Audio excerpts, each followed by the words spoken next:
Hey everybody, this is Brett with the Indie Comic Dispatch and broadcasting from an undisclosed location in the Milky Way galaxy. Welcome to Broadcast from the Dispatch.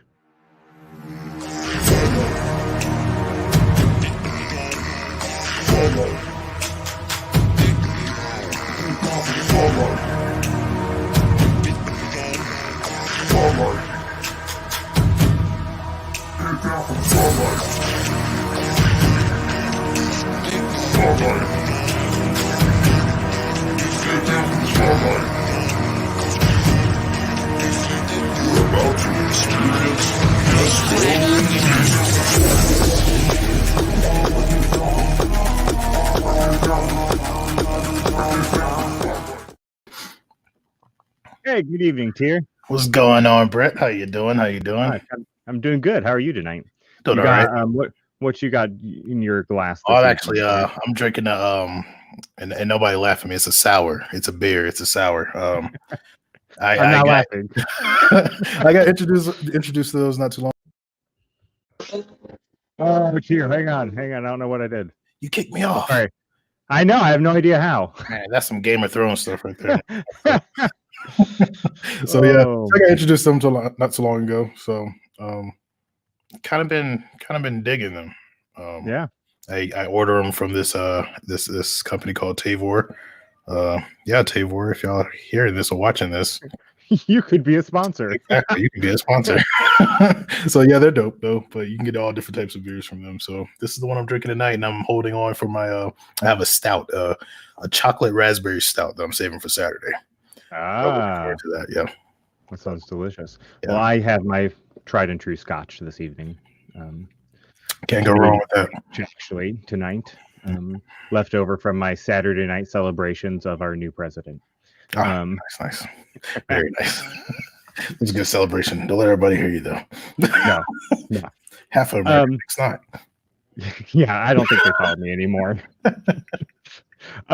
So tonight we're talking Kickstarters. We have a whole host of wonderful guests this evening. If there's one thing that the Dispatch gets a ton of, it's, hey, my Kickstarter's about to launch. Can I be on your show? First of all, if you're contacting me because your Kickstarter is about to start, it's probably too late because we schedule at least a month in advance. Exactly. But we thought it would be a great idea to have some tried and true Kickstarter geniuses on tonight to talk about how to run a kick-ass Kickstarter. Exactly. So if you got any Kickstarters planned in the future, this is where you want to take notes. Yep. You can ask questions in the comment section at any point. Also, have something specific you want to ask our panel tonight, go for it. Exactly. We will get your question answered as long as it's appropriate, and some inappropriate questions maybe. Kickstarter. Yeah. First, we're going to introduce Greg Anderson Elyse, author of Is None of the Were Spider. Currently has a Kickstarter that is rocking out in the last couple days here, right? Ended this earlier today. Damn it. Well, I backed it, so I'm not going to miss out on anything. Also this evening, we have Newton Lilavois, creator and author of Crescent City Monsters. Welcome, sir. What's up, guys? Thanks for having me. Not much. I am anticipating getting that issue 4 from your recent Kickstarter. Oh, yeah, for sure. What you did there. Also this evening, Greg Burnham, and I always want to say this wrong, author of The Search for Sadaqua. Is that good? Oh, I can't hear you, Greg. You're muted. You muted yourself. No, I had to do everything wrong. Yeah, Sadaqua is pronounced. Somebody's Darth Vader breathing. I feel like it's maybe Newton, but I could be wrong. You almost had it, Brett. One day you'll get a name right. One day I'll get it. One day you'll get a name right. Also recently wrapped up a kick-ass Kickstarter. And finally, TJ Sterling, author of Okemos. Welcome, What's TJ. up, everybody? Happy to be here. Absolutely. So you guys are all Kickstarter veterans. You have done it. You have done it well. Very well. Before we go there, let's go around the screen and just talk about your most recent project that was funded on Kickstarter. And we'll start with you, Greg Anderson Elyse. We got two Gregs. This is going to be confusing. Sorry. As I always say, I'm the Greg that matters, so don't worry about the other. Just say "Cool Greg" and then other Greg. Okay. It works out. Okay. Number one Greg right here. Greg A and Greg B. Oh, there you go. Yep. No, I don't like that AB stuff. Hey, Number one, baby. Doesn't work out in my favor. So no. I'm sorry, guys. Yeah. So I am mostly well known for Is Nana the Were Spider. Stronghold is my most recent book that I did with One Nation, which is run by Jason Reeves of 133 Art. And we just wrapped up earlier today. As mentioned, it is a I guess you could say a bit of like a sci-fi mixed with coming of age about a superhero who is a black biracial man who has albinism and pretty much gets a call that he needs to go back home that he sort of left behind. So it's like him dealing with the ghost of his past, where he grew up with a lot of racism, especially from his white side of the family that he grew up with, and as well as homophobia that he had to deal with growing up and trying to deny and reject when he was younger. So having to combat that while also having to deal with these supervillains that's going on in his life right now. Very cool. Very cool. sounds dope. We'll go down from you to Newton. Yeah, so what's up? Once again, my name is Newton Lilavois. I'm the creator of Crescent City Monsters. Just around I guess the end of August. It's such a blur. I can't remember if it's ended Isn't in it? the end of August or beginning of September. But we ended our fourth Kickstarter, and that Kickstarter was for the fourth issue of Crescent City Monsters, and that Kickstarter also includes the trade and hardcover of Volume 1, which will include chapters 1 through 4. And for those of you who aren't familiar with Crescent City Monsters, it's a supernatural noir tale about a blues musician, Jonas, who's got a bounty on his head. He doesn't know who or why, and he's trying to figure it out. And you're going to have a bonus crossover with that dude above you. Oh, yeah. I totally forgot to mention that, yeah. So there's going to be 2 dope crossovers. The first one is with Is Nana the Were Spider, and then the next one is with Keith Cross's Day Black character, Merce. Yeah. So I'm also looking forward to that, too. Very cool. Really cool. And we will move over to Greg Burnham now. Greetings. So yes, I'm Greg Burnham, co-creator of Tuskegee Airs, and my latest project is The Search for Sadaka, which is a historical action adventure. It takes place in the 1920s. A young lady basically heads west in an attempt to find out, to discover her past ancestors. She ends up becoming like a hero along the way. So. Very cool. Very cool. And issue 0 of that's already out. People can grab that. And if you help fund the Kickstarter, that'll be coming down the pipeline. TJ. Yes, happy to be here, guys. Again, everybody doesn't know me. It's TJ Sterling, president lead artist of Ray Comics, and we just got done wrapping our first Kickstarter in late August, right around the same time as Newton. Well, Greg had an earlier one as well, so we were all kind of in that same space. And it was actually for the collection of all my books, 0 through issue 4 of Okemos, a sci-fi martial art action tale about a young black kid that has a latent superhuman ability that could potentially save the human race. Very, very cool. So TJ, that was your first Kickstarter, right? That is correct. Yes, sir.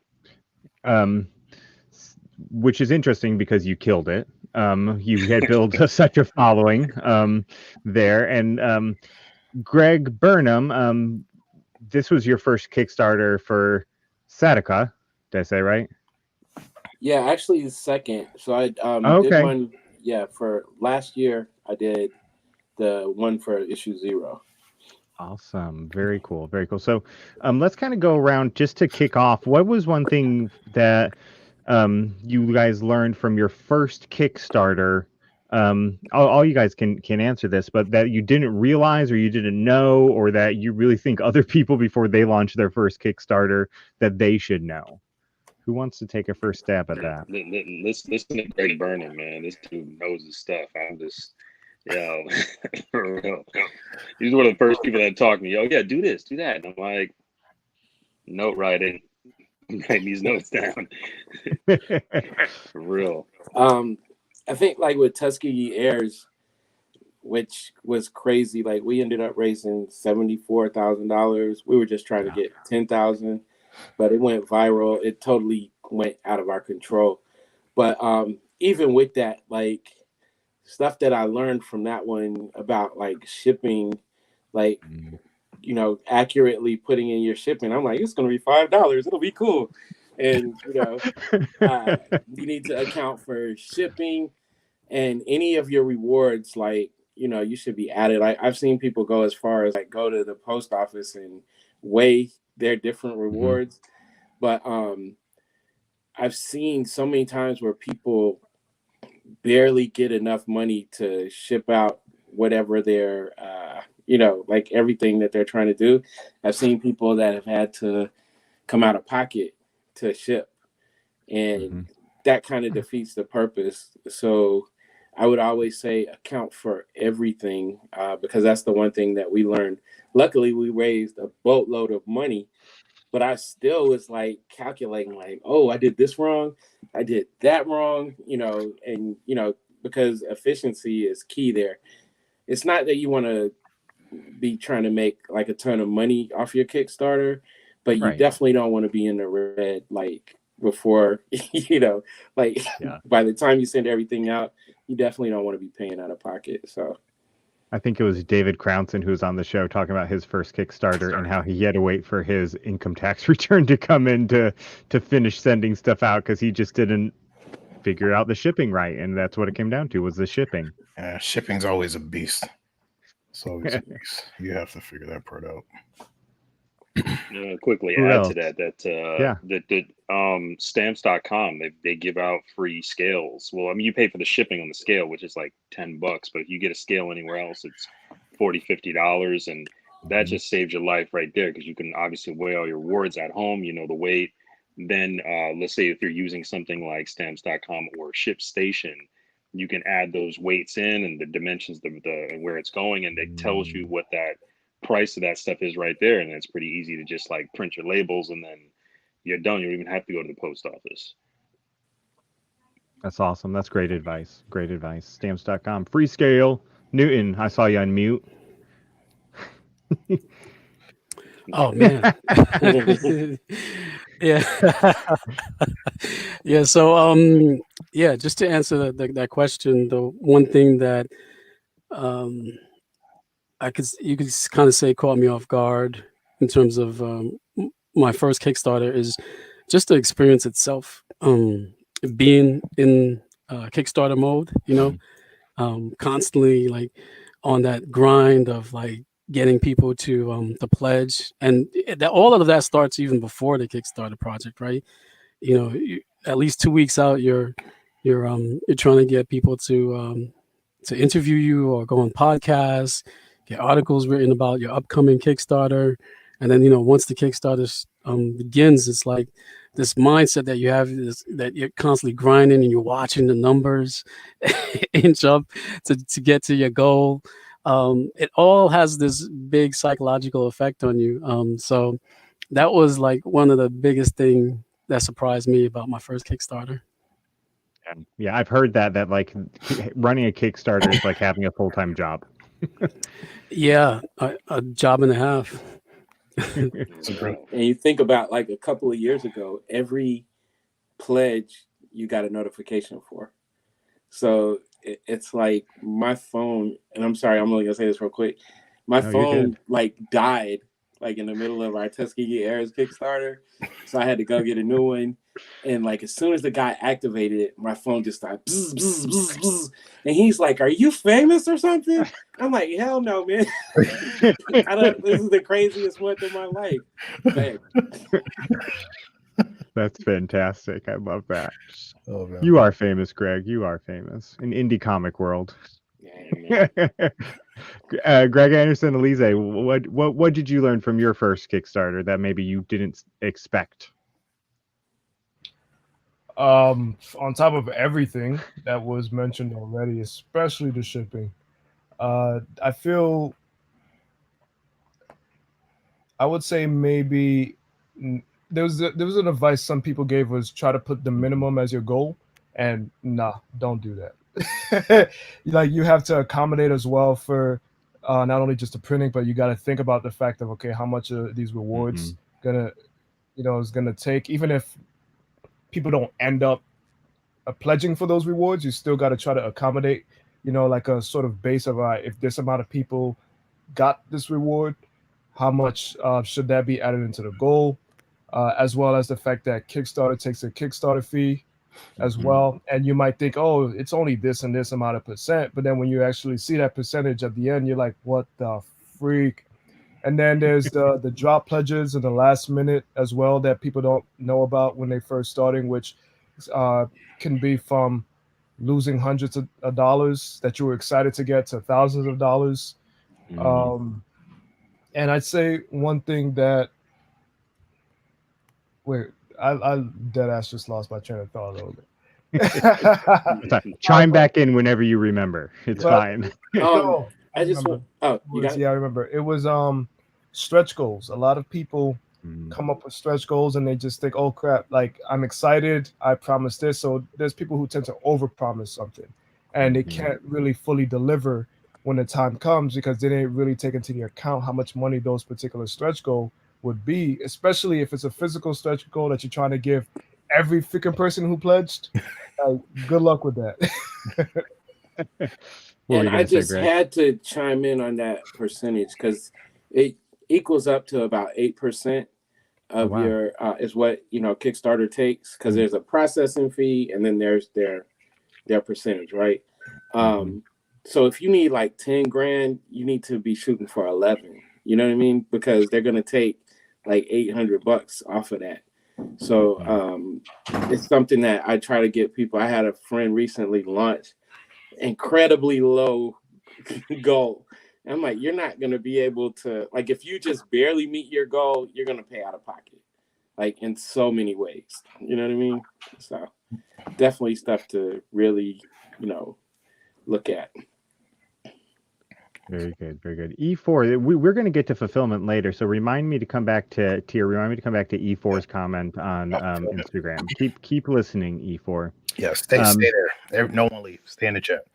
Hey, can I add one more thing about Of course. Yeah. So the one thing I want to add too is what surprised me the most about my first Kickstarter is how many people do not respond to get their pledges. So after all is done and said, I still have some books and tiers left over from my first Kickstarter. There's like 10 of them. No way. And I've contacted these people like, hey, do you want your reward? I have your reward here. I could and no contact. And a lot of them were high tier rewards. I mean, at least Crazy to me. at least $80. I'm like, so I was like, so that was surprising.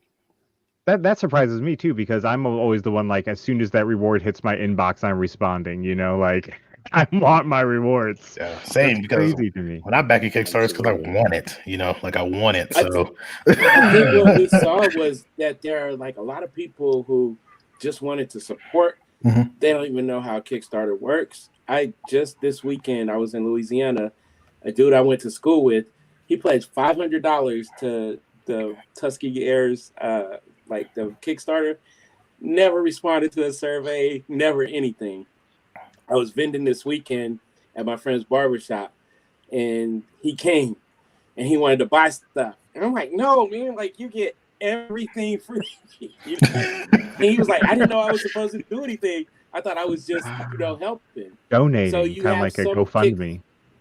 Yeah, you have some people who are like really knowledgeable about the Kickstarter process, and there's other people that just want to help. And I think that happens sometimes with those drop pledges.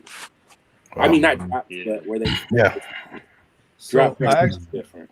actually, last comment on this. I actually have my volume 2 is Nana was years ago that I did that.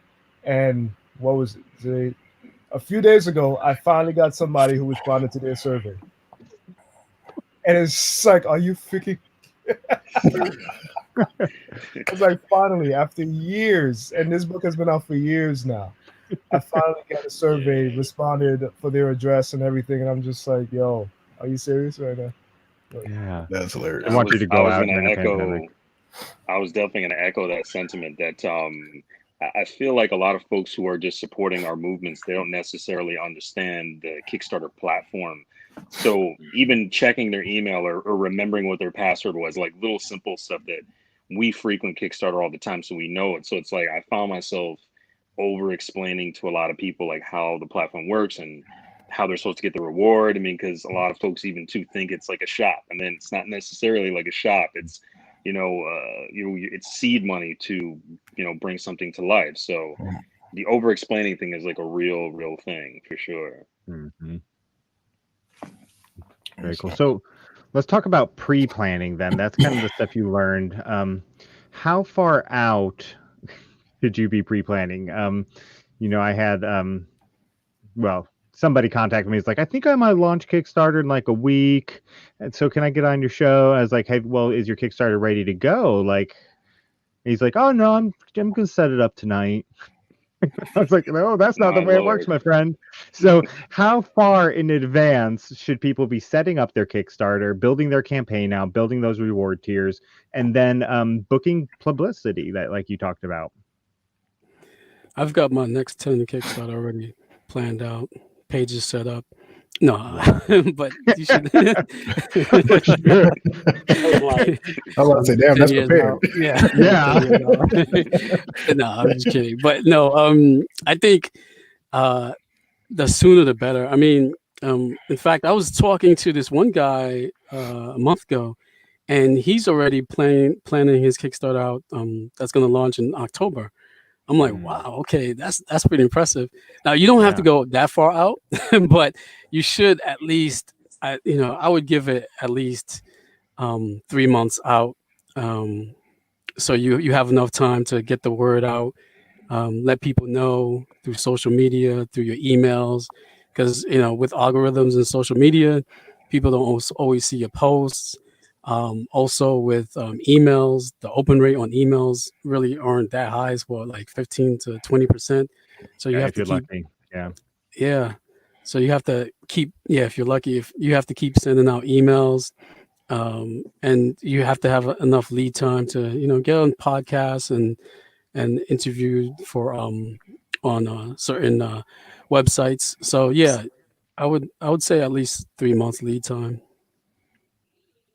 I definitely agree with that. I mean, I think I gave myself about 2 months, and then I actually pushed my initial campaign back because I just didn't feel like I had enough content available. I'm glad I did because it was a perfect time. But yeah, the 2 to 3 months of just like research, having extra artwork. Because I mean, I think a lot of times too, if you're doing marketing materials, whether it's on any of your social media platforms, just having new stuff to share, maybe some new stuff that no one's ever seen before, which continues to keep the hype going. And definitely scheduling your interviews in advance, because just like you said, Brett, like your interviews are done we schedule months in advance, just because it's a big thing to have that stuff already checked off the list.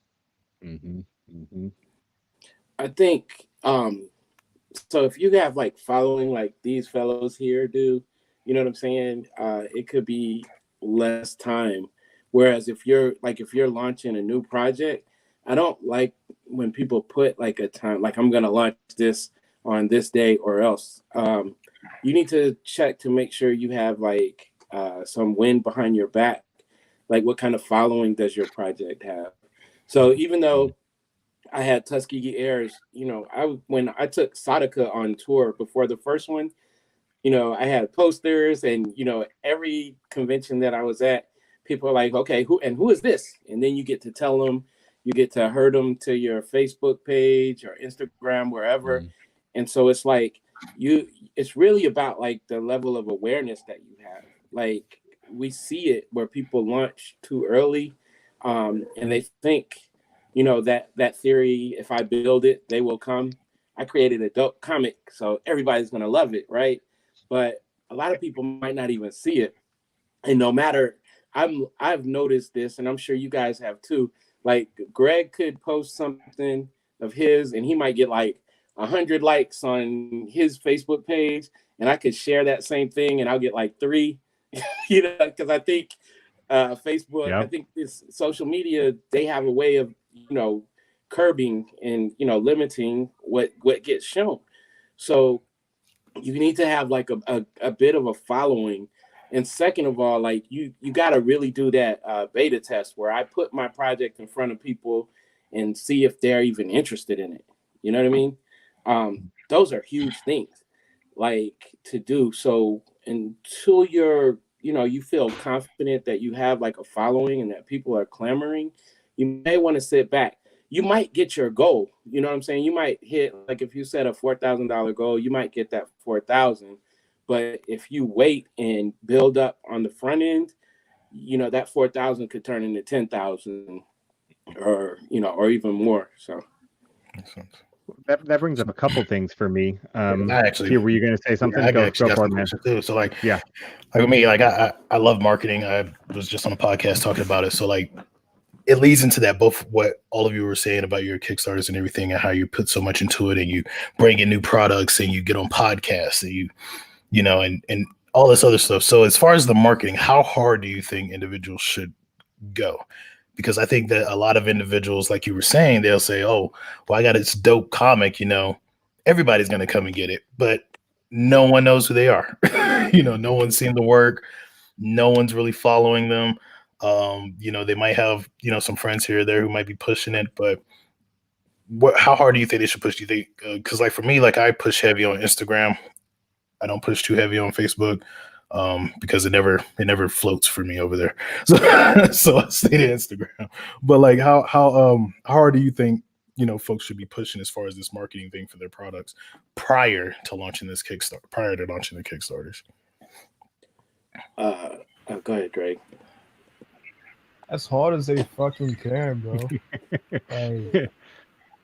Like honestly, if you're not your own biggest freaking marketing team, biggest fan, biggest supporter, you need to be your own. Like it's not gonna really go anywhere. You have to just like you said, Instagram was your thing. You do have to do Facebook as well. Because for example, I feel like Twitter is probably my weakest, but I still try to push it as much as I am the others because you never know who might be seeing that. Okay. And it's only recently that Twitter, like my Twitter is starting to get more traction when it comes to my Kickstarters. Before it was like a complete fail. I would even look at the information I would get of the from the dashboard, and I was like, yo, no one on my Twitter is coming out. But you just got to keep on in it, and you got to find ways to think outside the box. Try to look for news sites that can cater to the genre that you're trying to do. For example, years ago when I was about to do The Gentleman, the first issue for that Work for Hire book, I was thinking, all right, it's a black book, Lovecraftian type of thing, also LGBTQ related. What's a site that will probably really, that has people that would really do something with it? And I thought Afropunk, and I hit up afropunk.com. They came up with, they did the interview, and there was a shit ton of people in the comments who was like, I've been looking for this type of book for so long. And they came out and helped support the project as well. So yeah, there is social media, but there is also just looking for different type of news outlets that can help. Some news outlets, you'll probably get one person, but that's one person plus that you didn't have before. Very true. But it's really just trying to think outside the box. I started doing memes not too long ago. Now I see more people doing memes, which is a lot of fun to see what they do as well, and those help out as well. But you just gotta experiment. Don't be afraid to experiment different things. If you gotta do flyers to go outside and shove it in people's faces, I used to leave them on the subway sometimes. Just that's dope. And outside of the box is correct. Like with Tuskegee Airs, I reached out to Creative Loafing. Brett, are you familiar with? The Atlanta. It's a free paper. It's art. It's like all artsy. And I reached out to them, and they were like, "Oh, we'd love to do an interview." And we did an interview, and I'm not gonna lie, the lady butchered like the interview. Like she's like, Marcus said that blah blah blah, and I'm like, I said that, but it stood, it got out. And what happened, because the way media is, this is what I learned. The way media is, we did that interview, and then like our NPR affiliate, they read that, and so they called us in, and then the NBC affiliate, they did like an interview on us in the just online, and the USA Today picked that up. And so it's like this brush fire, like this, just getting bigger and bigger. And all it was is because I was like, I'm gonna hit up Creative Loafing. Only reason I used to get that book was because they had like coupons to get into Jazzy Tees for $5 Wednesday nights back in the day. I don't know if you guys know what Jazzy Tees is, but it was a wonderful place.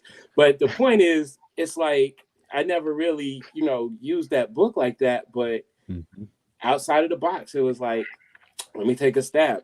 I reached out to them for Sadaka this time, and they didn't respond. But that's cool because they did what they had to do. Yeah, you had people beating down their door last time.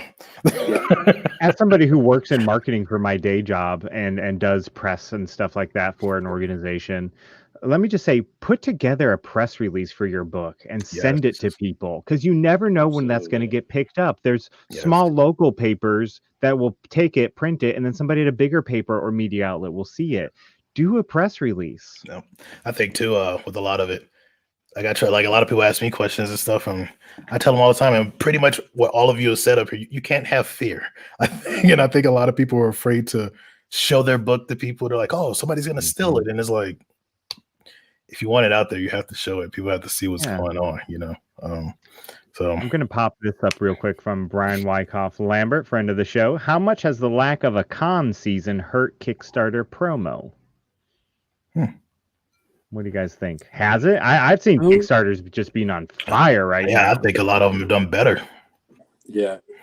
Yeah, I don't think it hurt Kickstarter's promo in the short term. Maybe in the long term, but in the short term, I don't think it has hurt Kickstarter. It's probably like you said, it's helped some of the Kickstarters because now people are like feeding for like comic books. Right? But the one thing I have to say is I have met people who were at my cons, and one or two Kickstarter later, they're like, hey, I met you at a con, I'm backing up your thing. So in the short term it's great, but in the long term, who knows? Some of that fan base that you could have been building up at cons might not be there, but the fact that you have a new fan base that you got from your last Kickstarter might make up for it, but it's something that you kind of have to see how it works out in the future. Yeah, I mean, I wanted to quickly add to the first comment about marketing techniques. I mean, I look at it like guerrilla marketing. Do anything and everything that you have to do to like talk to people, man. Like slide in DMs, whether it's Facebook, Twitter, talking to folks. But one thing too, I think that because somebody was asking me this earlier in the week, like, how is it that you can, garner, such a huge interest with, such a, only one campaign? I think a lot of that is just years of building that one-on-one connection with people at conventions and at different events, book signings, things like that. Go to every event that you can. I know quite a few of us, we frequent free comic book day events at comic book stores, which is a big way to, like, again, circulate the information and just, meet new people there. But those people really show up for Kickstarters, man, and just like that genuine support. And I think you really got to care about the fans, like seriously, like just get to know them, like become friends with them. You know what I'm saying? Like, I think each and every person here on this show, it's like we have people that we've known for years that have followed us and, love the stuff that we do. So it's just a matter of like, hey, guess what? We got a campaign. Not gonna see you this year because this whole con situation, and then they're all over it. Yeah. I just want to say real quick let's talk about the fact that TJ Sterling literally got on the damn news to market his freaking comic book. Oh yeah. This dude was on the damn news. But that's what it is, man. Like, I mean, that's the thing. It's like I had no idea that was gonna happen. Because that was the thing. It was just a fan that I've been friends with for years. He's like, oh yeah, well, I worked in TV for a decade, and then now I'm in video games. And my nephew is it works the weather at a news station. So like, it's like the people you know, and they're like, just it's the weirdest thing, man. It's like I'm like nonchalant about everything. I'm like, okay, cool, whatever. Like it sounds good to me, but I didn't know what was going to happen. And then it did end up garnering a lot of interest. For people who just watch regular local news. Who knew? Well, Yeah, that's the thing too. Don't be afraid of local news, right? I mean, be the hometown hero, Newton. Yeah, I was gonna say, and part of that is, what happened to TJ is because he put himself out there, right? What happened to Greg? He put himself out there. You're exposing yourself to as many people as possible, and you're not limiting yourself. So that's the one thing that going back to marketing is you basically when you're selling your product, it's like you're selling the product and yourself. You're attached to that product. No matter how much you don't want to be, you're like, no, I'm just selling my book. It's a great story, it's great artwork. But when you're marketing, you have to realize that to optimize your success, you have to attach yourself to the book. People want to know not just about the story about your comic book, but your story too. Who are you? Why did you create this? That's also part of the marketing. And if you're like a introvert, is this something that you have to kind of get over? You have to put yourself out there. You have to put your face out there. And the thing is, the one thing I discovered is, because I'm an introvert too, and I'm, by far not the smoothest person in the world. And you don't have to be. That's the thing. You don't have to be like a smooth talker and say all the right things. You just have to be yourself, show up, tell people who you are. Show your real self, and that's pretty much it.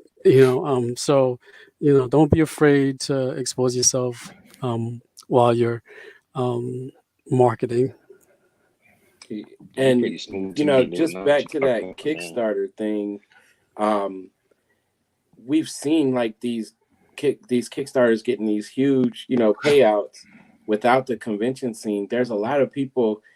So there's regular con goers, and then there are people that go to spend money.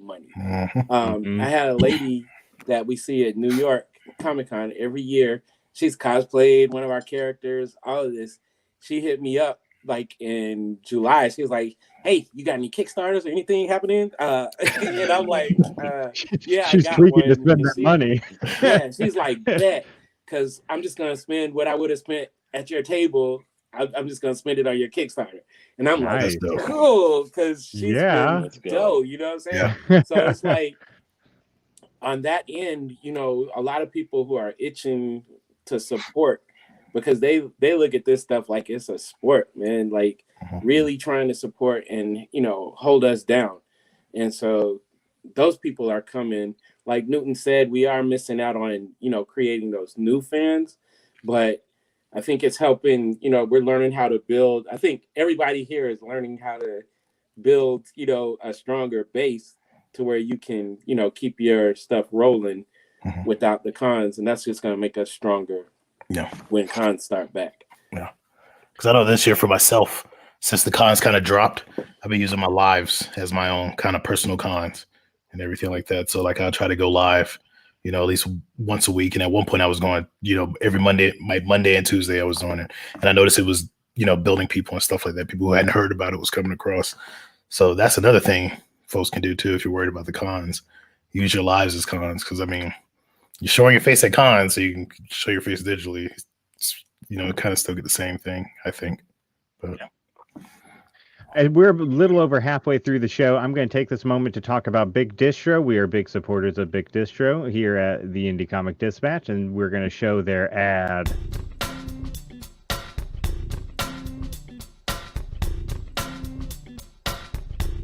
Big, we just wanted to bring the vibe of like an indie comic convention to the retailers. For you out there right now, those of you who always are coming to conventions and saying, can you find your comics on the web? Well, now you can at bigdistro.com. Like the creativity and the art and the writing is comparable to mainstream comics, and in some instances even superior.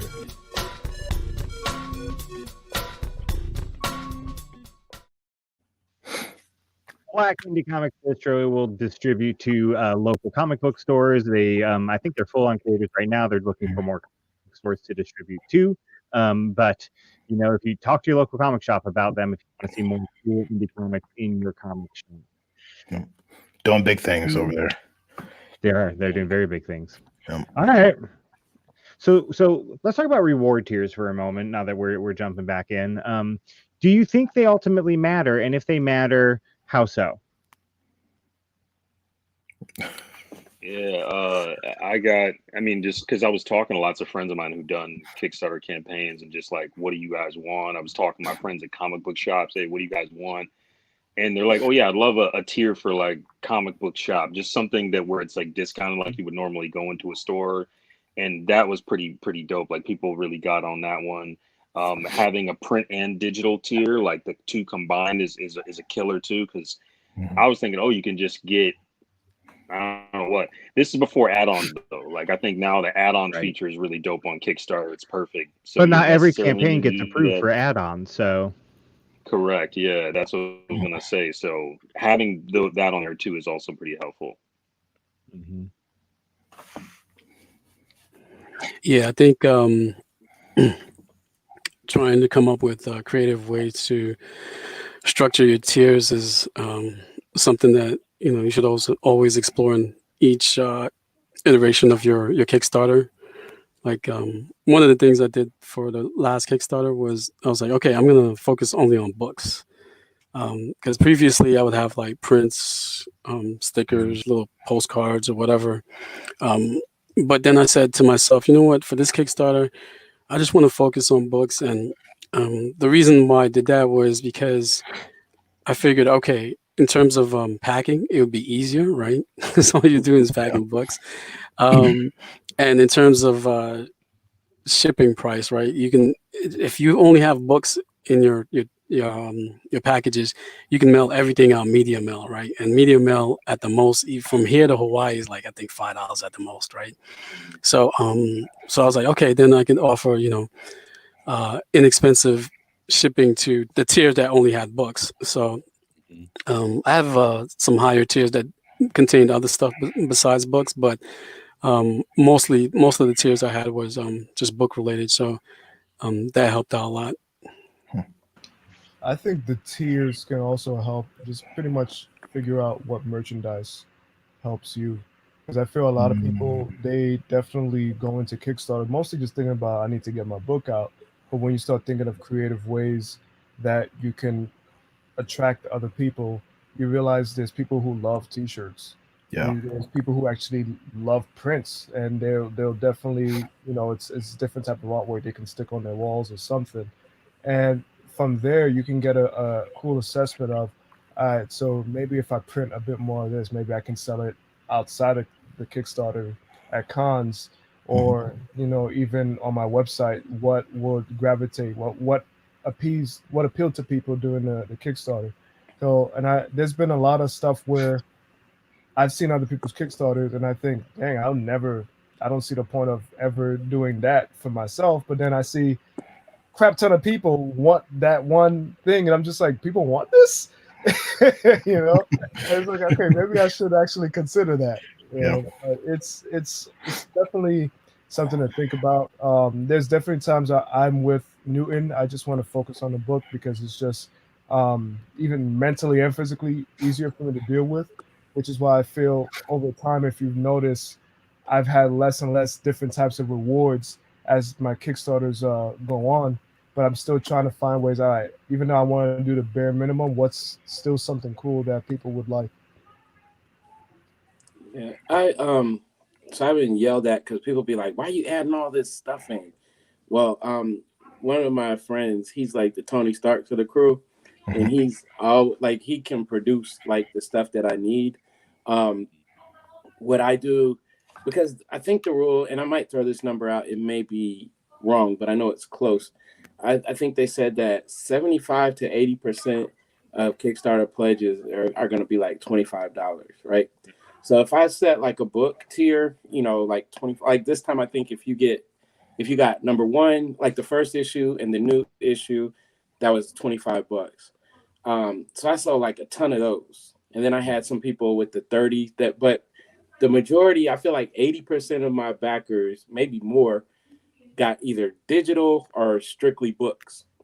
So now figurines, that was one of my stretch goals. I'm in the process of having 50 of those done. I only need to fulfill like 40, like 38 to be exact. So I'll have those other ones that I can put on the website and I can sell. They're hand painted.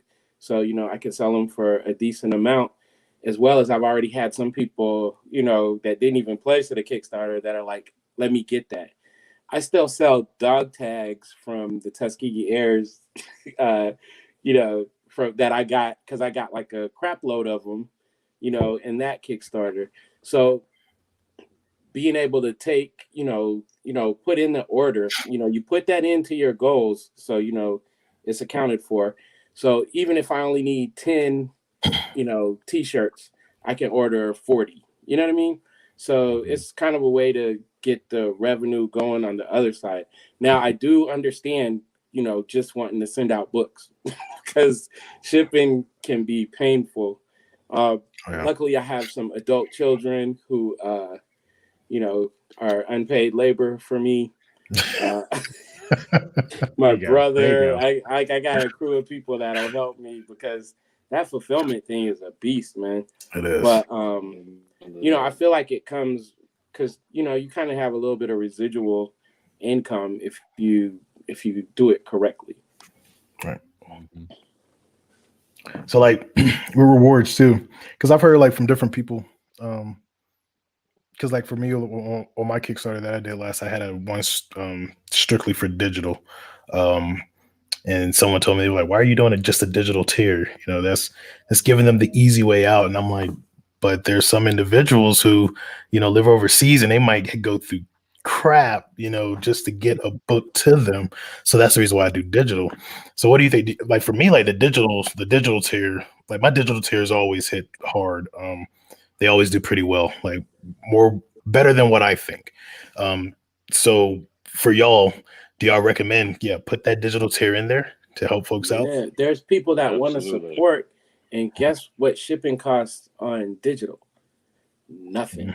Mm-hmm. Like, definitely add like the digital tiers because it's almost like free money when you look at it.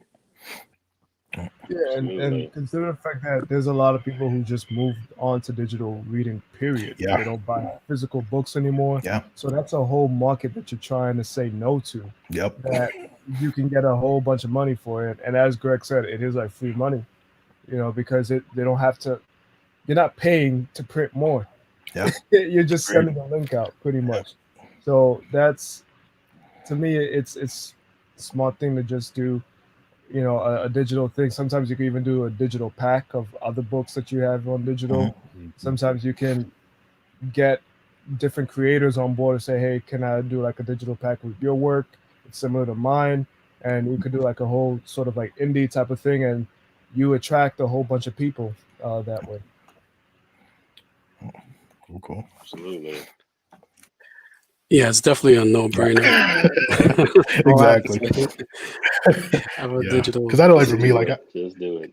You know, because I know, like for me, I like physicals, but I've gotten to that point too where that's why usually whenever I back at Kickstarter, I try to do the one where it has the physical book and the digital, because I do like to have it on my phone or on my iPad. So like if I'm traveling, I mean, you can't take your whole comic book collection with you, but if you got your iPad or your phone, that's easy, you know. So. And I'll say, I've seen people who have taken their whole comic book. Really? You can. If you ever gone to some cons, you know, I was going to say, as a fan, if this is a first book of yours, I've been following you, you look good. I may only support you digital at first till I get the book and I make sure it's good.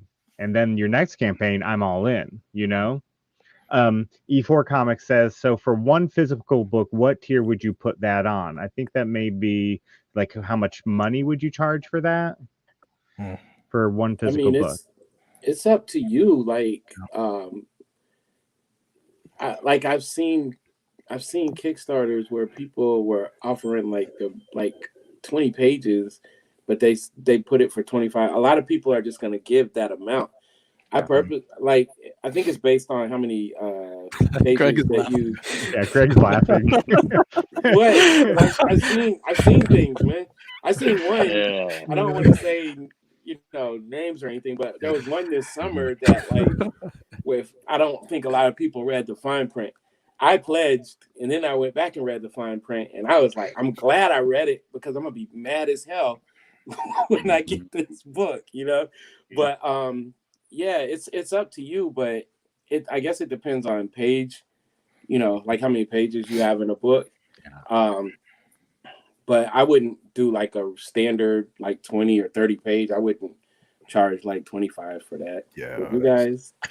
I don't think so. I mean, no. I have supported books that are $20, and I'm just like, God. I mean, I want to support, but you feel it. Yeah. You definitely feel it. Right. I mean, I've seen campaigns that have had digital copies at $10 to $15, and I'm just for one, and I'm like, whoa, that's a lot, man. I know for my single issues, I do 5 because I look at what it costs for me to print per book, and then I add extra, and then of course add the shipping. But yeah, I have seen that too. I've seen where people would be wanting to charge like $15 for like a 20-page book, and I'm just like, no, okay. And sometimes it works. Sometimes it works. Sometimes I freaking that shit. That shit is like, yo, what the hell? It doesn't cost that much. No. It shouldn't cost that much. But I feel like there's some people who see other campaigns doing it, and they're like, oh, if they can charge $20 for a 20-page comic, I can do it too. So I feel like now it's gradually becoming a bit of a norm, but it's like, yo, deep in my heart, I'm just like, I feel bad, yo. Like when I did mine, because I was like, yo, I know for me as a consumer, I would pay $5 for a regular 20-page thing. So like if I have to pay 10 because shipping overall, cool. But then it's like, but there's been times where I would make a post on Facebook saying, it's this amount of pages, how much would you spend?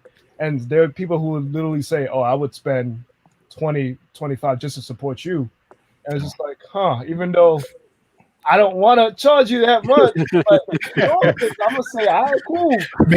Make a separate tier for them, Greg. I was gonna say, do 2 tiers, one for 5 and one for 25, exact same rewards. I bet you you'd be surprised how many people will hit that 25 one. Yeah, because people I've had people that's like, I only want one book, but this is too low. And I'm like, man, it's $15. And they're like, yeah, but I wanted to give this, well, you can add that on. So it does go back to understanding that part about Kickstarter. If people, feel most happy dropping $25, then you got to figure out, I'm not saying do one book, but, I'm saying you got to really make that tier attractive because that's typically how much people are going to spend. Yeah, that's the one thing about Kickstarter, because a lot of people who go on Kickstarter, and somebody had mentioned this, is they really want to support you, right? So they're willing to pay a little bit higher, right? But then, going back to what Greg Anderson was alluding to, is like there's a certain limit to that. You know what I mean? Yeah, you can, with your super fans, they'll support you at whatever level, but then some other people you're like, oh man, I was there was a recent Kickstarter that I saw, and I was like, wow, it's like that's a lot of money for one book. I was like, let me just go support this digitally. Exactly.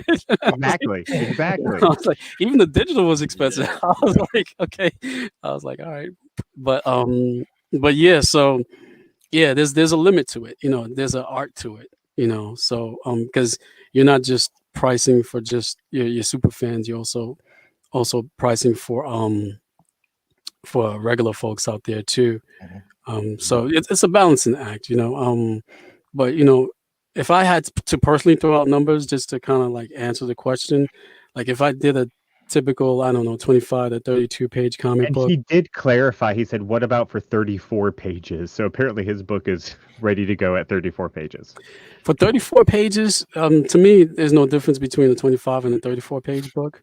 I mean, the 34 pages is a little bit longer, but I mean, price wise, I would say, I mean, maybe if you got into the 42 page, then, I think we should break 40.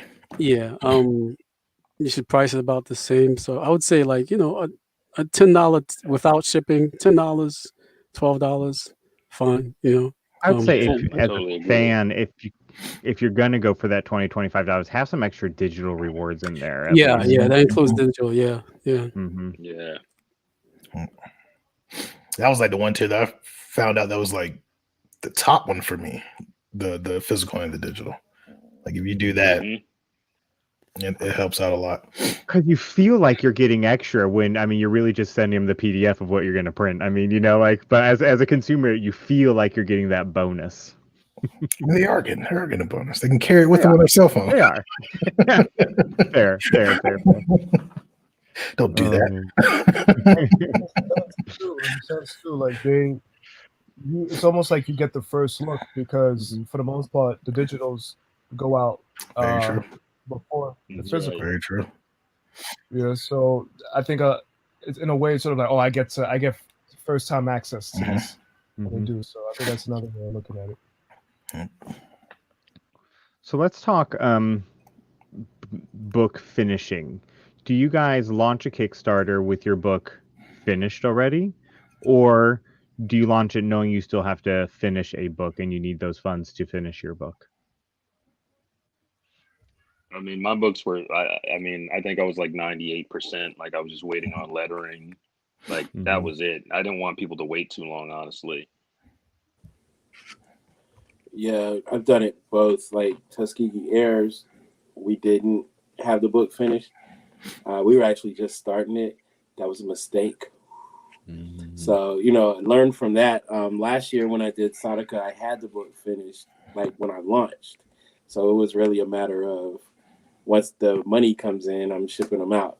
But then for this one, I was like 75% finished. But also, like feeling confident in seeing the way the rhythm was going, feeling confident that I'll be able to get it done by my date, which is January. Yeah, for myself, my first 3 Kickstarters, I had about 98% of the book done. This one, the 4th one, was kind of on the spur launch, not on the spur, but I was like, maybe I should do Kickstarter. That's all. Like everybody doing Kickstarters and making money. So I was like, I'm gonna do a Kickstarter. I was like, maybe I should do a 4th one.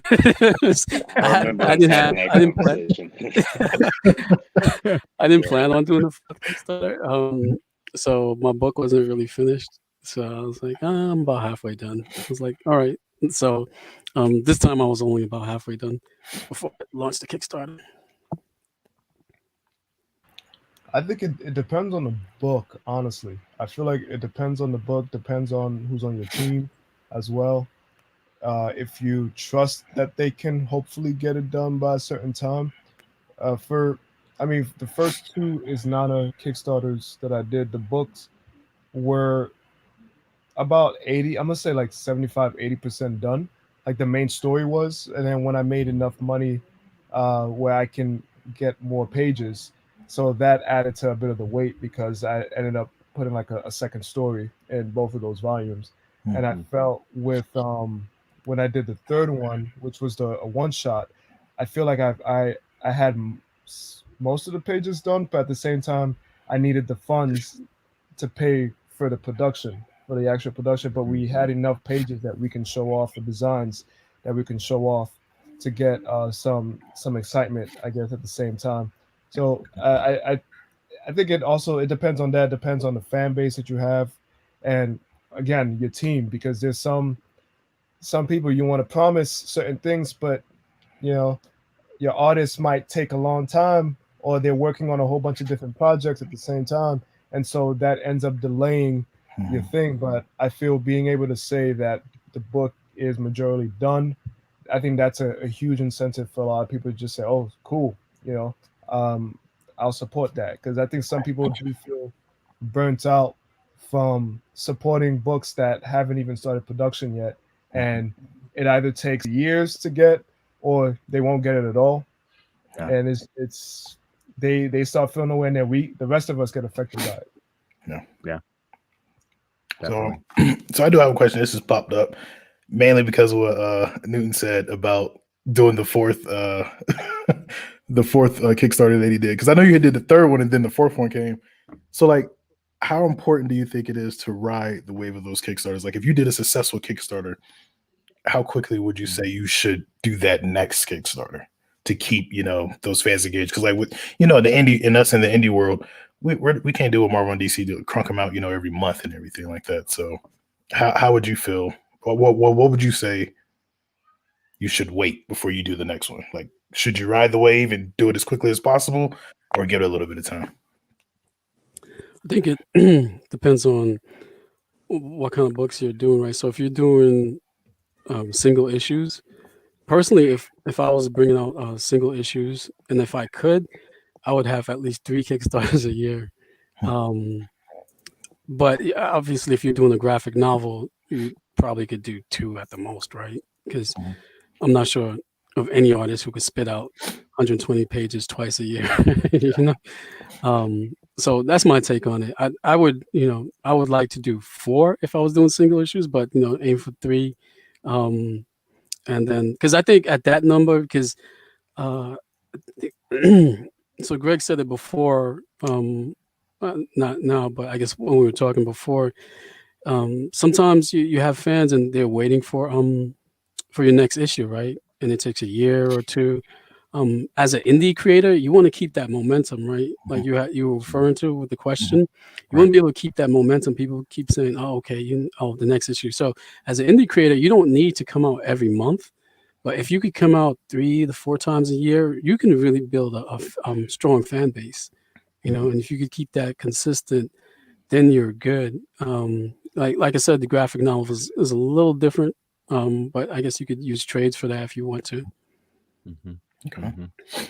So there was a wave like this summer, which I think some of us realized maybe too late, but this summer, you had COVID, people were quarantined, and you got friends that that have launched Kickstarters. You might look at theirs and pledge to theirs, but sometimes when you got to take a step back and go through Kickstarter, and you could start to see like the amount of money that was happening. So that kind of wave is different because kind of like Newton said, and I don't know if this was your motivation, but when you look up and you see people getting, like 30, 20 grand, it's like, oh, I have a following. Let me, go ahead and launch this book. That was my exact motivation. So, so with that, that was like, the right time. Like I was mad at myself because I was like, man, I should have launched this in June. You know what I mean? But I had already planned on launching it, in September, like I did. So that's a different kind of wave. But you want to kind of keep momentum, but you want to, like, we're in this business where it's like we got to put out like the best quality, like stuff that we can. I think that's why all of us are here, is because we're putting good quality stories and art, like, and we're putting it out. And sometimes it may take a little bit longer, but I mean, like, I personally, I don't care if you drop 1 Crescent City Monsters a year. Like, I'm going to be a fan of that. Yeah. And so it doesn't, like, I'm going to be a fan forever because it's such a good quality, product. So, there's give or take. You don't want to just be like running Kickstarters to put stuff out, just to get, you know what I'm saying? Quality is like super important. Agreed. So So let's talk. I Go ahead, Greg. want to say, yeah, my fault. I want to say, it could also depend on just you, Greg, yo. I would say, put out Kickstarters not only for hopefully trying to keep your fans engaged, but also for your own mental health and sanity. Because, yo, them Kickstarters, they are draining. Yes. They drain so much of your energy, physically and mentally and emotionally. You, on top of the fact of whatever other stresses that you're going through in your life, and now you got to add a Kickstarter on top of that. So I'm always shocked when I see people jump from Kickstarter to Kickstarter like back to back, and I'm just like, how are you doing that? You know, because I think I have all this energy, and I'm jumping all over the place, but a Kickstarter by itself just takes so much.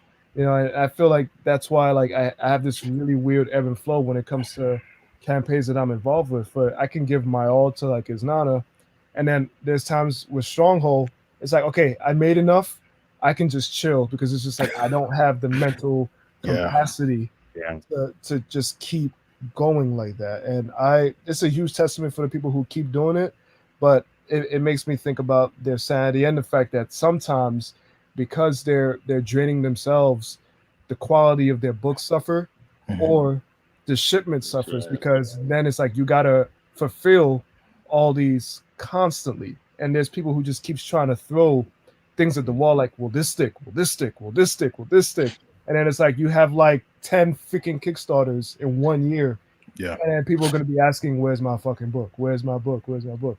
And it's because you didn't give yourself that time, that break, to really, you know, re-energize yourself. Take a vacation. Sit on the beach somewhere, relax. Because I know myself, when I do a Kickstarter, I'm always up and down. I'm like happy, like, oh, people are backing, and then it goes dead, and I'm like, oh, I'm gonna quit. Just go. So I get that. So let's talk fulfillment, because thing, go ahead, TJ. No, I was just gonna say that when I did mine, there were just nights when I wasn't really sleeping. I mean, my mental health was crazy. It was definitely a roller coaster, like Greg was saying, like and you were saying to TYR, but yeah, man, there are a lot. So I mean, more power to people who can do all like tons of them a year. But I definitely think sometimes less is more.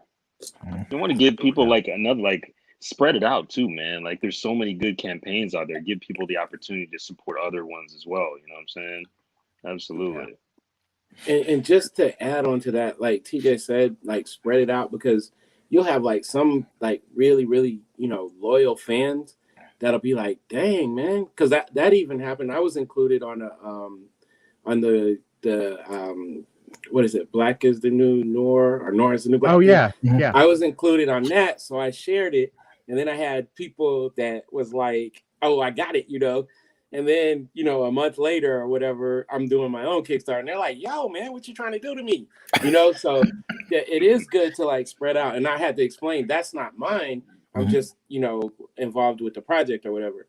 But you know, so it is a good thing to kind of like keep it spread out, so your loyal, like your diehards, can, you know, restock their funds and then come back at you. So let's talk about fulfillment for a minute, as we kind of wind to an end here, because E4 started off the broadcast with a question about fulfillment. His question was, he's heard there's publishing companies out there that will handle fulfillment for you. Is that good? Are those a good deal? I mean, how much money you want to give away? That's the big question. they all want a piece, man. Whether it's backer kid or whether it's a film company, they all want a percentage or a piece. I just think that if you get your friends, your family, people to help you out, you can do it yourself. Like, you know what I'm saying? It's not necessarily a need to do that, but whatever you want, you know, whatever they want. Yeah. Did you say publishing or like a third party? I think a third party is what he was referring to. Yeah, because you're your publishing company, E4. Right. Yeah, go ahead and sign up with a publishing company. Man, I think if you know how to use Google Sheets or Microsoft Excel, then you can do everything you need to do. It's more work, but more than likely you're self-publishing, which means that you need to get used to doing more work anyway. Like TJ said, anybody that's helping you do anything, they're going to take a piece of it. And you'll see, like Greg said it perfectly, man, when they drop that money in your account, it's never going to be as much as you think it's going to be. And then you sign up with somebody and let them, fulfill. And the other thing about it, which we're talking comics most of the time. So, you want that comic to arrive to that backer, in as best shape as possible. You don't want, I'm not dependent on anybody else to do that for me. I'm going to do that for myself. So if you have a problem with how it arrives, it was me. I'll get you another one out. My bad. So there's a lot that goes into it. Like once you hand over and give somebody else that ability, it's like whatever happens. Yeah. Yes. I would say. Yeah. Oh, I'm sorry. Go ahead, Newton. I'm sorry. I was just gonna say real quick, unless you're Scott Snyder, there's no need for a third party. Yeah, exactly. Not to mention, just clarify too, he said it's just a comic book printer company, which I know 133 Art does fulfillment. So maybe it's something like that where they're printing and mailing. If it's 133 Art, then yeah. they're probably the only ones working on a project with Jason Reed. Yeah, if you're doing a 133, I trust them, but I wouldn't trust too many other people. But like for me, I was gonna say too, like if you're building your brand too for your publishing company, you might want to have hands on with that. Because I know, like for me, whenever I ship, I have a certain way that I ship things to kind of build my brand, and people like the way that they get the package and stuff when it gets to them. So I do it myself. But yeah, so I mean, that's one thing to look at. But like, if you're gonna use someone, use 133. Yeah, that's use them. Yeah, I have to say though, I have gotten Kickstarter packages, or rewards directly from printers, and you could usually tell. Like I think Kablam does it. So that might not be so bad. If like some third party printer sends you your comic book, but that would only be if it was like you only sending out comic books. Other than that, I wouldn't do it. Yeah. What about you, Greg? Okay, thanks. What about you, Greg Anderson? I'm very hands-on with all my stuff. There'll be some Kickstarters I do every single package. Sometimes my sister will help me a little bit with the packing, but why would I give more money to somebody else, honestly?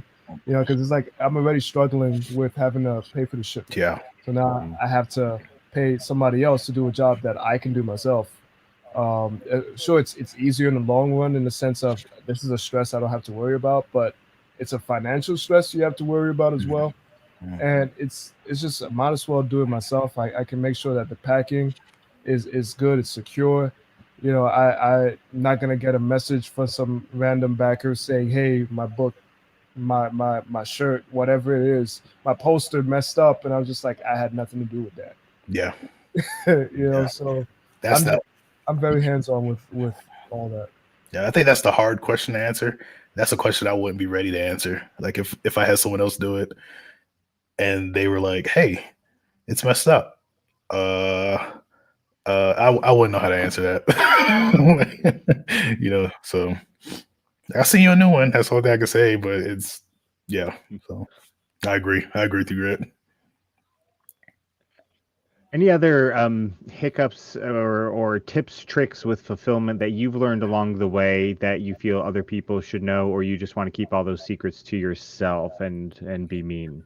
Try to make a stamps.com account. TJ mentioned stamps.com earlier, only because you'll realize how much easier it is just to print out the labels and whatever it is. If it's a sticker or if it's taping, that will save you in the long run instead of waiting online forever just to send out a whole bunch of packages, because you're just going to stress out the workers there.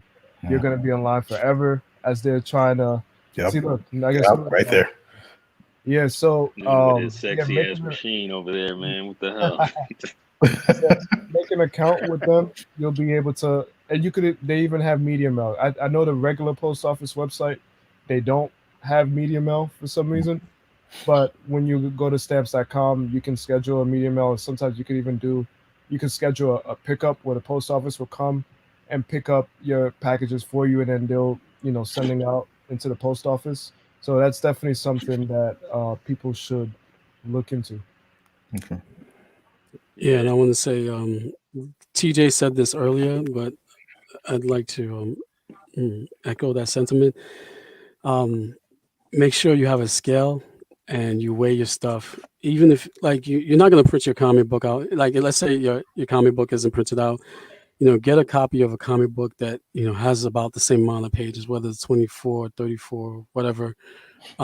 Try to simulate whatever the package is going to look like, how you're going to send it exactly, weigh it, and then do the calculations, and then you'll know ahead of time. And what I usually do is I'll put in my address, right, and whatever state is on the opposite side of the coast for me, this is the address that I'll put in, because that's the most you'll pay, right? Typically, and that's what I would charge for shipping. Sometimes I'll do like midway, so like if I know if I ship to New York it's $5, but if I should ship to California it's $10. I might charge $7 for shipping, right? But do your calculations that way. Actually, take the packages that for each tier, not just one tier, but each tier that you have, and figure out how much the shipping is going to cost. I was going to say too. No, go ahead, Greg. No, go ahead, TJ. No, All TJ, right. You have I would say like have your shipping materials ready. Like I bought a whole bunch of stuff in advance. Gemini mailers for people who are buying more than one comic. So if they've got 5, Brett, I think you're getting a bundle. So like you're getting in a Gemini mailer, something fancy. So it's like super protective, you know what I'm saying? And then if you're just buying one single comic, I got a whole bunch of really thick, like heavy duty cardboard envelopes. So it's like, I know that all of my shipping supplies is ready. It's chilling there. So all I have to do is print the labels, drop the books in, and then just like bring them to the post office. But one thing I actually learned through ShipStation, I was talking to somebody about this just the other day, is that if you go to the post office with like 100 packages, they'll want to kill your ass. Like they hate that. So try to go there with like a shipping manifest, like literally a printed. So it's a one barcode they scan for like all 60, packages or however many packages you have that day. Shipping manifest tells them exactly where it's going, and then that's all they have to do, and they accept everything instead of scanning individual packages.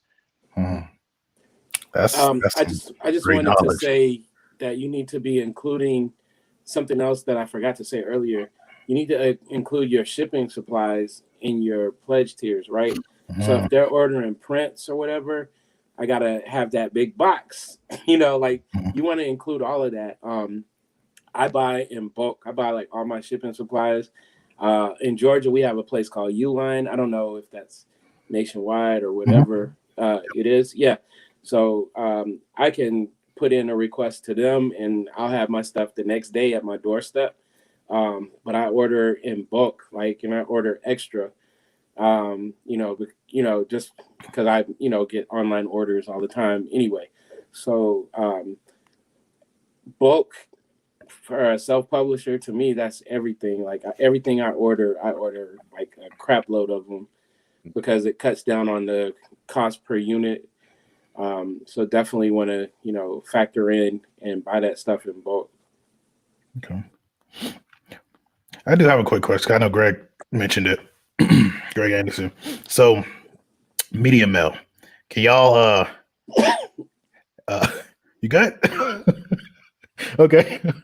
Media mail, can y'all tell folks about Media Mail, because like for me, like I've heard different things. I've heard you can use it, then I've heard don't use it because they'll open your package, and if it ain't, then you'll have to pay or the receiver have to pay. How like is it okay to use it if you're sending out comics? I guess is the bigger question. Yeah, it's okay if your comics don't have ads in them. Okay. If your comics are ad free, then you're good to go. And they will open your media mail to check, but that's not like a common thing. It's not like, I don't know what the percentage is, but it's really low. Mm-hmm. And they have strict rules, so you can send books that don't have advertising, right? And the great thing is like they could be thick ass books, right? And I think the weight limit, I was trying to find a thick ass book, but I don't have one nearby. But they could be thick books, and the weight limit is kind of generous. So and media mail is great. The only thing is like the two things is that the time it takes to get there. Mm-hmm. They say usually is about 2 weeks, but lately I found that it's been getting to because for my online store I offer media mail, and it's been getting there like 2-3 days like regular mail. Oh wow. I'm not sure what the post office is doing, but they're doing a great job because media mail is getting there a lot quicker. Cool. But they tell you on the website that it take up like 2 weeks to 2 or 3 weeks. I forget what it is, but that's not really bad to save some money on shipping. And those are the two things. The fact that it takes a while, and there is a chance that they will try to open up your media mail to make sure that it's just strictly media. And the tricky thing about that too is like, I believe from what I read, like you could, it has to be just books. Like you can't even put like a pin, like, those little pins in there. Yeah. You might be able to get away with a sticker if you fold it up in the paper. But things like pins, they're really strict about that. But with media mail, I think you can also add like records. I don't know. So if you had a tier that you offer the CD, so you could put music in there too. Okay. Things like that. Okay. I mean, sometimes you gotta be a little sneaky. There's been times where depending on how you pack your package, sometimes they're not gonna check it. If it feels like a book or it feels like something it can be that way. Sometimes I've even sent like the big packages where it can be a whole bunch of books, but maybe I'll put in a little something that was also a reward. But if they sense that, oh, it's books, they're not gonna waste their time opening. Once in a while, you'll get an asshole post office worker who's gonna open up your shit, and that fucks up whatever it is. But honestly, it's very rare. Because if you do pack it a certain way and they're like, it's not just books, they're obviously gonna check it. Okay. Try But to put a toy in there or anything. Big plush toy. There's also some people who work who they don't, for some reason they assume that all comics have ads. Yeah. And so they will tell you, no, you cannot send a comic book. And sometimes you have to go back and forth and say, yes, I can, because of this, that, and the third. So there's some people who work there who don't quite know the logistics itself, the technicalities when it comes to sending out comics. But if they ask you what's in it, just simply say it's a book. Don't say it's a comic. Don't say it's a graphic novel. Just say it's a book. And they'll just say, okay, and they'll send it out. All right. So like, I'm sorry. My local post office, I think I may have cussed like every one of them out at least one time. I have like a target on my back. I've been told, yeah, you can't, but I didn't even know that thing about the ads. But let me ask you guys, like, if you're sending out a single issue comic, how much is the media mail on that? It depends on where the distance. It's on. Yeah, like the most, like I could ship from here to California for like $4.89 or something, just a little under $5 for media. Because sending like regular first class for like a single issue is like $1.80 something. For a single issue? I think that depends on where you're at, because I've had some people tell me United States. No, because I've had people tell me that same thing. But all the post office that I've gone to in New York, when I've asked that, it's never that price. Where? Like, how heavy is the book? I mail out tons, like almost every day. Oh, you know what? I think you're shipping first class, but it's under an ounce. No, not an ounce. And it's like 3 ounces or something. Yeah, like 0.5 or something like that. I'm just saying, like a single issue, like a 30-page book, I send out all the time for like $1.80. Okay, $1.82 to be exact. And you're sending it out like in an envelope, a light envelope, right? An envelope with like boards. So yours. Okay, yours come under that minimum weight for first class, because with first class, if you send it like if you meet that minimum weight, it's even cheaper than medium mail. Yeah, that's what I'm saying. Like, does it come with tracking though? No, it doesn't. No, I don't think first class does. But it's reliable. Like, I would say every 100 packages I send out, I might have like one, that returned or didn't make it. Like, it's super reliable. It's something I learned early, because people was like, "Yo, do media mail," and I'm like, well, it's cheaper. It's even cheaper for me to send 2. Like, if somebody orders 2 comics, really, it's cheaper to send them first class. It's like $2.40. You know what I'm saying? 3, probably. No, for media probably come out to the same $2.40. Depend if it's low. I think media mail is like $2.60, something like that. Yeah. When I send out at least 2 or 3 comics, I'd say it's about $2.80, maybe two, like under $3, unless it's going to California or Texas or something like that. TJ, you're talking about first class or media mail? Oh, I'm talking about media mail. Yeah, like it's under $3, except when you're going far.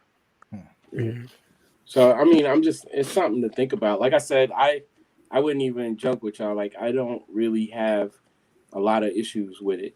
And one comic, I send it out all the time. $1.82 is the shipping on it. So I'm all about saving as much money as possible. Yeah. To piggyback on the media mail one with the ads. So, like, to clarify on the ads. So, like, in my comics, I put little ads for my other titles that I have. Would they consider that an ad, or are they just talking about like Hasbro and Pepsi and stuff I'm not going to have ads for? I think anything that's obvious, like if they look at it and can't tell that that you're advertising for something that you're doing, then I don't think they'll consider an ad. Okay. And I don't, just to piggyback on that. So on my sites, I have there's an option for them to do just regular first class, which means that they already know they're not getting the tracking. You know what I'm saying? You can do priority or whatever also. But if you pick the first class ad, the first class option, then you already know you're not getting any tracking. I'm just shooting it out. But like I said, man, as long as I've been doing it, it's been very rare that I've had issues with it. Okay. I do want to say, Newton, I'm surprised you said 2 to 3 weeks, because I've only had up to like a week.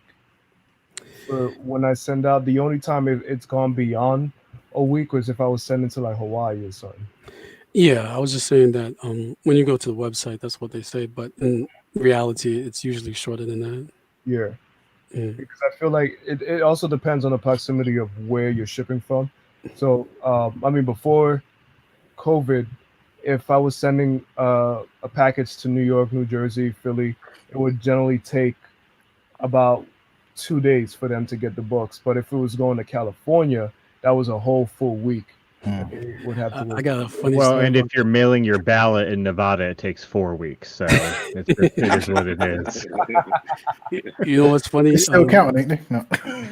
Whenever I send Greg Anderson a package, he lives in Brooklyn and I live in the Bronx, right? So we both live in New York City. I can send somebody a package in Georgia. They'll get it before Greg gets it in Brooklyn. Wow. What You they put do? down the worst post office ever, man. I'll look at the tracking and it'd be like, still at post office. I'm like, damn, you know. Dude in the match already got it. Greg's package is still sitting in the post office. It's like, yo. Oh man, That's This hilarious. summer I sent a book to Brooklyn, and it took like 3 weeks. You see? Wow. Yeah. It was that same thing where it was just sitting at the post office. I'm like, it was a little bit difficult, man. I shipped a book from because I was working in Manhattan at the time, and I shipped a book from a post office in Manhattan to a location in the Bronx, somebody's apartment in the Bronx.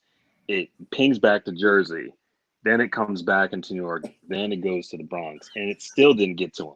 4 weeks go by, and I'm like, yo, they're like, oh, I need a new book, like, and I had to send them a new book, man. Like, I don't know about that New York post office. Yeah, I get nervous like whenever I send to New York, Chicago. I'm like writing down tracking numbers and emailing because it's like you never know how it's gonna end up. oh man. Oh, well, gentlemen, thank you so much for being here tonight. We were at an hour and a half. This has been such a great conversation. I have enjoyed it immensely and Agreed. learned some stuff. Though I don't run Kickstarters, I'm actually going to be helping with one soon. But other than that, I don't run them for my own stuff. But very knowledgeable. I think people will get a ton of great information out of this. Thank you, guys. Agreed. Thank Thank you. Thanks for having us on. No problem. Yeah. Hope to have you guys on again sometime soon. For everybody out there, tune in next week. Last week, I falsely advertised that this week was Team Comic Book Night because, I don't know, election. I don't know. I was living somewhere. We were caught up. We were having a lot of fun. So actually, next week is Team Comic Book Night, how to write a team book. And we have a whole panel of guests here next week for that. It's going to be a lot of fun. I'm really looking forward to that night also. Greg Anderson Elyse, Newton Lilavois, Greg Burnham, TJ Sterling. Thank you, gentlemen, so much. Tier, as always, thank you for being here with me and riding along on this journey. Never a problem. Everybody out there, we'll see you later, everybody. Take it easy. Later, y'all.